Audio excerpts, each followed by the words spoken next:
Kejatuhan satu negara dan kebangkitan satu negara. 76 tahun sekali komet Halley berada pada titik terjauh dan itu mendekati bumi, maka akan terlihat dari bumi. 76 tahun satu kali. Jika ditambah 1367, ini menghasilkan angka 1443 atau bertepatan dengan 2022. Ini tahun kehancuran Israel menurut Dr. Bassam Nahajar. Jika 76 ditambahkan ke tahun Masehi, ini tahun Hijriahnya, tahun Masehinya 1948. Berapa Bapak Ibu? 76 tambah 1948? 2024. Ini adalah tahun kebangkitan Islam. Bangkitnya Islam berarti merdekanya Palestina. Kata Yahudi, datangnya komet Halley mengisyaratkan dua hal: kehancuran satu negara, Yahudi, dan kemerdekaan kebangkitan satu bangsa, Palestina. Berapa tahun lagi? 5 tahun ke depan. Apakah kita akan menyaksikan Nabi Isa turun? 5 tahun ke depan. Apakah kita akan menyaksikan Nabi Isa membunuh Dajjal di pintu Lut?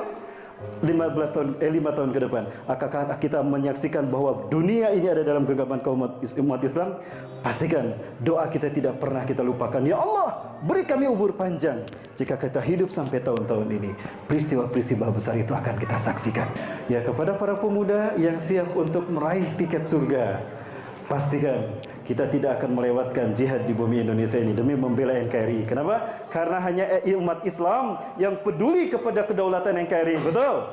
Hanya karena para ulama Melek yang sadar kalau negara kita akan dijajah dengan neo-imperialisme Cina, Rusia, dan Iran. Betul? Bangkitlah wahai para pemuda. Kita satukan kekuatan kita. Kita tunjukkan kalau kitalah yang sesungguhnya memerdekakan bangsa ini dan menjaga kemerdekaan bangsa ini. Kalau 3 tahun nggak hujan, hati-hati, tahun ketiganya Dajjal muncul. Ya. Rasulullah SAW menegaskan sebelum kemunculan Dajjal itu akan ada 3 tahun kemarau panjang. Nah, Dajjal muncul di tahun ketiganya. Ini baru tahun pertama ya. Ya, di tahun pertama sepertiga hujan tidak turun, sepertiga tanaman tidak muncul. Ya, ya'murullahu as-sama' an tahbita sulusana matriha wa ya'murul ardu an tahbita sulusana batiha. Allah perintahkan pada langit sepertiga hujan tidak turun, maka sepertiga hujan tidak turun selama setahun, dan sepertiga tanaman tidak tumbuh dalam setahun. Ya, baik Bapak Ibu rahmati Allah. Apa itu Armageddon? Rasulullah SAW tidak menyebutkan apa Armageddon sebetulnya.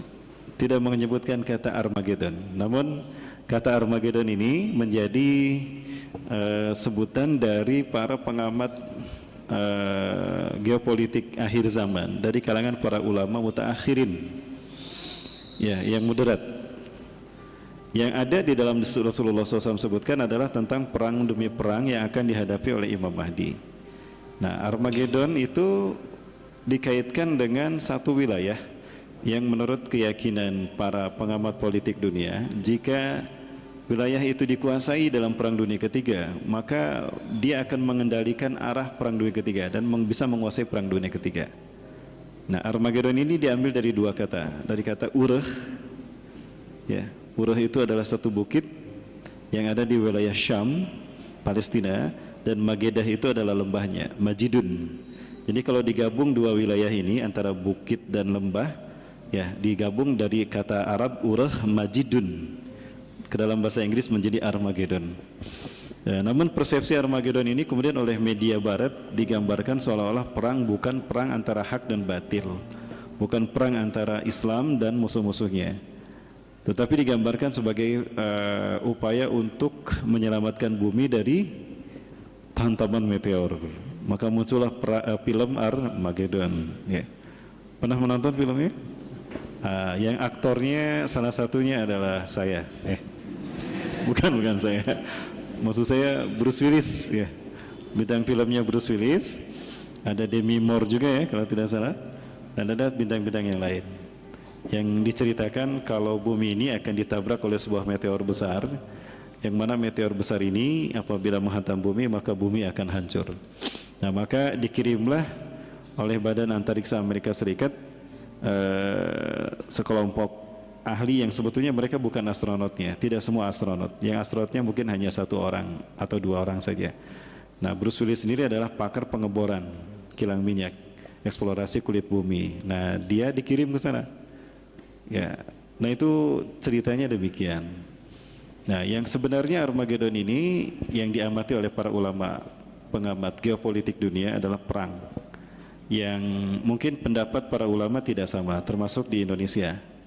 Dan termasuk pengamatan dari sesama ustadz akhir zaman ya. Perang demi perang ini sebetulnya bukanlah sesuatu yang diinginkan di dalam Islam. Islam tidak mengharapkan perang, sama sekali tidak mengharapkan perang.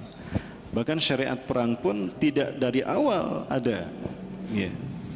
Perang dalam arti qital, jihad fisabilillah itu ada belakangan setelah Rasulullah SAW hijrah ke Madinah dan kaum muslimin. Jadi di Mekah tidak ada perintah perang. Artinya Islam tidak mengharapkan perang. Walaupun ada hadis yang mengatakan, di dalam hadisnya Rasulullah SAW mengatakan, umirtu an uqatilan nas hatta yaqulu la ilaha illallah Muhammadur Rasulullah. Aku diperintahkan Allah untuk memerangi manusia sehingga mereka mengatakan la ilaha illallah Muhammadur Rasulullah. Ya, fa idza fa'alu dzalika, apabila mereka sudah menyatakan la ilaha illallah Muhammadur Rasulullah, mengakui Allah sebagai Tuhannya, Muhammad sebagai nabi dan rasulnya, faqad asamu minni dima'uhum wa amwaluhum. Sungguh telah terlindung dariku darah mereka dan harta mereka. Artinya haram kita mengambil harta orang Islam, orang yang sudah bersyahadat, dan haram kita mengucurkan darahnya. Illa bihaqqil Islam, kecuali dengan hak Islam. Ya. Apa maksudnya hak Islam? Islam punya hak dari harta kita, yaitu zakat ya. Ada zakat fitrah, zakat harta, itu hak Islam dari harta kita. Ya. Ada juga sedekah, ada juga wakaf, itu hak Islam. Hak Islam dari darah kita adalah memperjuangkan Islam sampai titik darah penghabisan. Ya, itu hak Islam. Hisabuhum Allah, kata Rasulullah, hisab mereka terserah Allah. Nah, hadis ini menunjukkan bukan berarti ketika datang Rasulullah langsung berperang, tidak. Ya, itu untuk menunjukkan penekanan bahwa betapa wajibnya manusia menerima dakwahnya Islam, dakwahnya Rasulullah SAW. Yang artinya resikonya pada akhirnya nanti harus diperjuangkan walaupun harus dengan berperang. Jadi sekali lagi bahwa perang bukan perintah prioritas, bukan prioritas pertama, tapi itu adalah sebuah alternatif terakhir ketika musuh-musuh Islam menyerang Islam. Ya. Baik Bapak Ibu yang dirahmati Allah, kembali kepada Armageddon.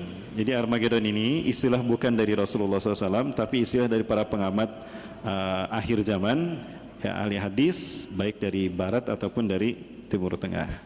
Baik, seperti apa gambaran Armageddon? Ini saya coba perlihatkan dulu satu tayangan terkait dengan Armageddon. Bagaimana Bapak Ibu sekalian? Nah, itu pembahasan Armageddon dari beberapa sudut pandang. Ya.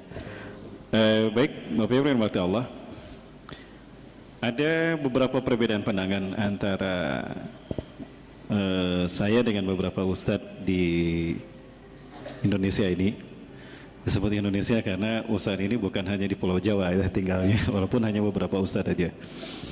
Seperti antara saya dengan Ustadz Ihsan Tanjung, saya dengan Ustadz Abu Fatih Al-Adnani, atau dengan ustadz-ustadz yang lain, termasuk antara saya dengan Ustadz Zulkifli Muhammad Ali Uzma tentang Armageddon. Tapi tetap kami bersatu, berjamaah, tidak bertikai, dan tetap kami menyampaikan ini sebagai bentuk hasanah keilmuan terkait dengan akhir zaman. Perbedaannya terletak pada apakah Armageddon itu sama dengan Malhamatul Kubra. Saya memandang Armageddon berbeda dengan Malhamatul Kubra. Perang Armageddon, perang di mana teknologi masih ada, masih digunakan. Baik, nah Armageddon, perang di mana teknologi masih digunakan. Dan perang ini terjadi sebelum Imam Mahdi muncul sampai nanti Imam Mahdi dan kaum muslimin berhasil mengambil kembali Konstantinopel dari pasukan Rum setelah Romawi berhasil dikalahkan. Nah, dan ini perangnya banyak. Mulai dari agresi barat terhadap umat Islam di Suriah, yang mana itu dimulai dengan melemahnya kepemimpinan orang-orang Arab atas negara mereka masing-masing karena buruknya akidah mereka, yang kemudian umat merasa jera dan tidak mau lagi taat pada mereka, sehingga timbullah pemberontakan kepada penguasa yang zalim tadi. Dan itu sudah terjadi seperti di Suriah. Nah, di Suriah itu sudah terjadi bagaimana Bashar Assad ditolak oleh rakyatnya karena kezaliman dan kekufurannya, tanda petik, menurut berita yang selama ini beredar. Betulkah Bashar Assad ini dia beragama Syiah Rafidah atau Syiah Nusairiyah?